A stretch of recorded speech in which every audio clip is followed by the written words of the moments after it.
أشاد نجم الكرة الإنجليزية السابق ديفيد بيكام بالمستوى الذي قدمه المنتخب المغربي في كأس العالم قطر، مبديا إعجابه بالجماهير المغربية التي كانت حاضرة طيلة البطولة.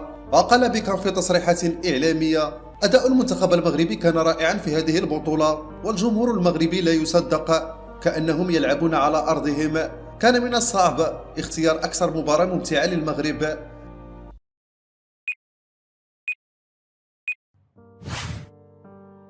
قال الشمراني في لقاء على قناة الكأس القطرية: لماذا لم يحتج المنتخب المغربي على الحكم المكسيكي في مباراة فرنسا؟ الحكم القطري لم يظلمهم أبدا، بل المنتخب الكرواتي هو من تعرض للظلم. أتابع قائلا: الحكم لا يستحق تهجم المغاربة عليه لأنه عربي قطري خليجي، وكان يجب أن يقوم بطرد كل لاعبي منتخب المغرب المحتجين. ختم حديثه قائلا: من المفترض أن يكتفي المنتخب المغربي بالمركز الرابع في كأس العالم والاحتفال به، لأنه ولا أحد كان يتوقع في الأصل وصول المنتخب المغربي لهذه المرحلة.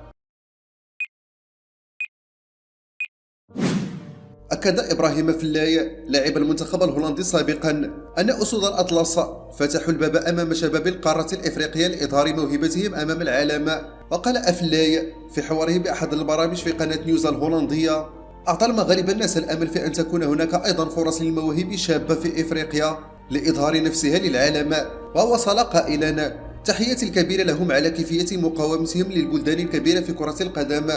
اختتم حديثه: في الواقع خسروا بخطأ أمام فرنسا. وكتب المنتخب المغربي التاريخ بعد إسقاطه للعديد من المنتخبات الكبرى في طريقه صوب المربع الذهبي كبلجيكا والبرتغال وإسبانيا.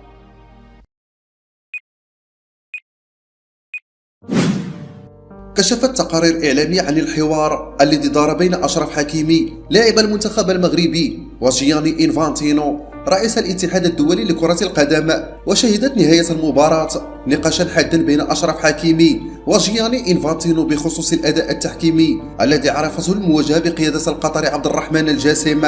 وأكدت صحيفة RMC أن حكيمي قال لإنفانتينو: إنها المباراة على التوالي التي تفعل فيها هذا ضدنا، فما الخطأ؟ الفيفا لا يريد للمغرب أن يفوز بميدالية. ووجه حكيم اعتذاره بعد ذلك حين قال: لم يقع شيء، كنت غاضبا بعد المواجهة، ذهبت للتحدث معه، أقدم اعتذاري على الكلمات التي وجهتها إليه. اختتم لاعب المنتخب المغربي حديثه بالقول: إنفانتينو صديقي وأنا أحترمه كثيرا، إذن لم يقع أي شيء.